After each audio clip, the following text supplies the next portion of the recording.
एक कदम ईश्वर की ओर।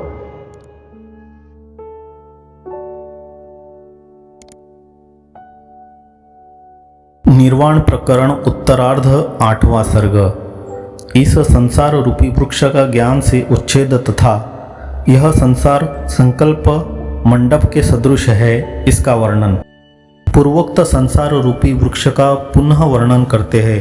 भुषुंडी जी ने कहा, हे विद्याधर, जिसका मूल भाग नीचे के 7 लोक सहित यह पृथ्वी है, इसकी आल बाल सहित वेदी लोकालोकांतर पर्वतों की कंदराएं हैं, और जो 10 दिशाओं और आकाश में तिरछे शाखाओं के विस्तार तथा उसकी और शाखाओं के प्रसार से एवं तत्त स्थानों में प्राणियों के जहाँ तहाँ घूमने में अति चंचल है, इस तरह का यह संसार रूपी वृक्ष अहंकार रूपी बीज से उत्पन्न होता है। ज्ञान रूपी अग्नि से बीज के दग्ध हो जाने पर कुछ भी उत्पन्न नहीं होता। रत्न की परीक्षा की नई तत्व दृष्टि से यह क्या है, इसका अच्छी तरह विचार करके यह केवल ब्रह्म ही है, यह निश्चय करने पर वह अहंकार कदापि कहीं नहीं रहता। बस यही वह ज्ञान है, इसी से अहंकार दग्ध होता है। शरीर आदि में अहम भावना करने से संसार का बीज अहंकार रहता है, सर्वत्र अहम भाव करने से वह नहीं रहता। वही सर्वोत्तम ज्ञान है। सत्य या असत से जिसकी उत्पत्ति की ही संभावना नहीं है, उसकी स्थिति ही कहाँ से हो सकती है, वह तो बहुत दूर कहीं भगा दी गई है, ऐसा कहते हैं। वस्तुतः जब सृष्टि के प्रारंभ में ही इस सृष्टि के अभाव का योग है, तब कहाँ से अहंता, कहाँ से त्वंता और कहाँ से हो सकता है द्वित्व एकत्व का भ्रम। यह संसार तीनों काल में वस्तुतः है ही नहीं। इस पूर्वोक्त अर्थ को दृढ़ करने के लिए संकल्प द्युत मंडप का आगे चलकर वर्णन करने की इच्छा कर रहे भुषुंड जी महाराज पहले भूमिका बांधते हैं।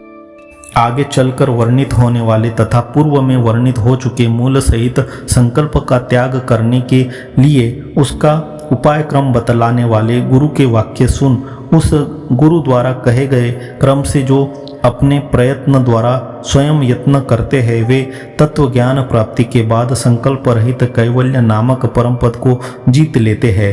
जैसे पाचक अपने पाकशास्त्र का भली भांति अभ्यास कर लेने पर उस पाकशास्त्र में वर्णित विधि से ही नाना प्रकार के भक्ष्य भोज्य पदार्थों एवं नाना तरह के रसायनों का पाक बनाने में क्षुधा तृष्णा रोग जरा आदि के ऊपर विजय प्राप्त करता है, वैसे ही विवेकी पुरुष गुरु शास्त्रोक्त मार्ग से अपने प्रयत्न द्वारा ही कैवल्य पद को प्राप्त करता है, दूसरी रीति से नहीं। यह सारा संसार स्वप्न एवं इंद्रिय जालादि के सदृश अज्ञात चिति का चमत्कार मात्र है। इस चिति से बाहर कुछ भी नहीं है, यह कहते हैं।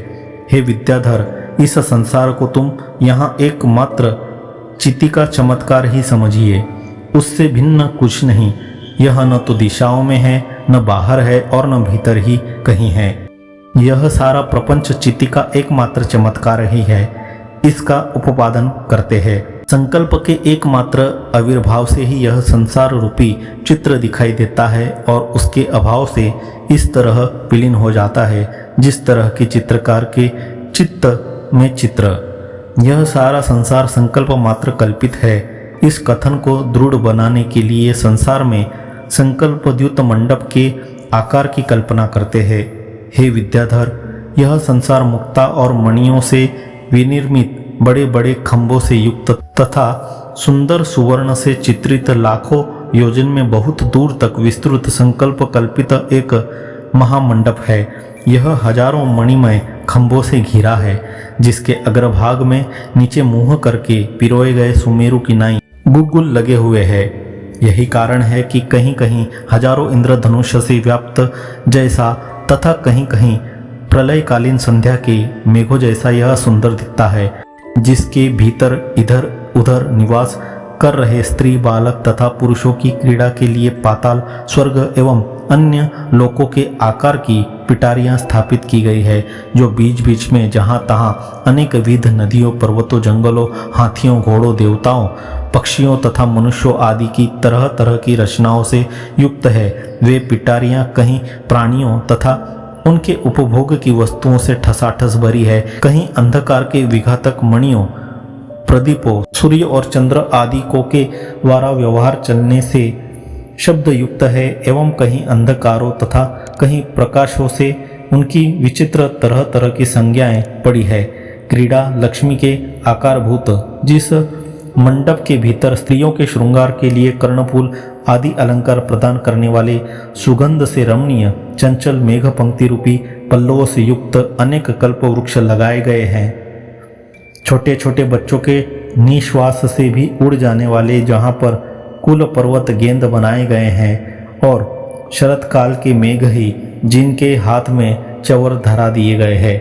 हे विद्याधर, जिस मंडप में कल्प के अंतकाल के मेघों ने पंखों के स्थान दखल कर दिए हैं, जहाँ यह संपूर्ण भूतल जुआ खेलने का एक मेज है, जहाँ तारों के सहित आकाश चांदनी है, जिस मंडप के भीतर आकाश रूप चौक में जहाँ संसार के आविर्भाव और तिरोभाव प्रतिरूप दाव लगाए जा रहे हैं और खेलने वाले ब्रह्मादि मंडप स्वामियों के जिस जुए में 4 प्रकार के जीव समुदायों रूपी शरीफलों अर्थात शतरंज के मोहरों का बार बार जन्म मरण आदि के द्वारा भ्रमण हो रहा है तथा सूर्य चंद्र आदि 9 ग्रह ही जहाँ पाशे है।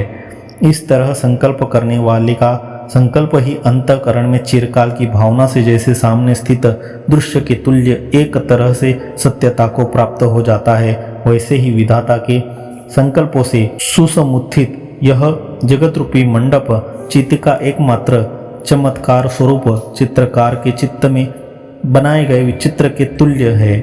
जो कुछ यहाँ स्फुरित हो रहा है वह सब असत्य रूप ही है। वह प्रतिभास से सत्य प्रतीत हो रहा है, परंतु परमार्थ रूप से तो बिल्कुल है ही नहीं। यह असत ही उत्पन्न हुआ है। न जाने कहाँ से माया के हाथी घोड़े की नाई यहाँ उत्पन्न हो गया है।